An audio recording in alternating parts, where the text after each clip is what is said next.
Let me start off by saying this: toxic masculinity is a damn joke. When I first heard of this so called toxic masculinity, it was back in 2019 after Gillette did a commercial having to explain their slogan, the best a man could get. And you mean to tell me a razor company has to feel bad for a tagline that they've been using for years? They're talking about a product that can give you the best, closest shave possible. Not all this other bull crap they threw out there to say, oh, I'm sorry for being a man and I apologize and I can do better. Man, bump all that. Here's the reason as to why I truly believe in my heart of hearts that the Rocky series gives not one, but two middle fingers to so called toxic masculinity. And here's why. Here it is, you have a series. You don't have to worry about saving the world. There are no dire consequences, none of that stuff. You have a series that has men in it who are doing the best they can to become better men in their daily lives. And it doesn't matter whether it be Rocky Balboa, whether it be Adonis Creed, their opponents. At the end of the day, you take away the boxing, you take away the gloves, you take away the ring, you take away all this stuff, and you still have stories about men just trying to survive in a world that shuns them just because they want to be great at what they do. And then when you take a look at their opponents are not villains. Because like I said earlier, everyone has a reason as to why they're fighting. Take Apollo Creed. He was showing the world that he was still the champ. Even though in the first film, people say that Rocky Balboa almost got the better of him. Look at Ivan Drago in Rocky 4.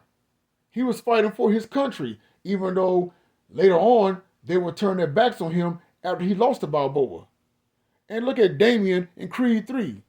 Here there's a guy who was locked up because he took a rap for Adonis, and he's like, well, you owe me. I'm coming to get what is mine.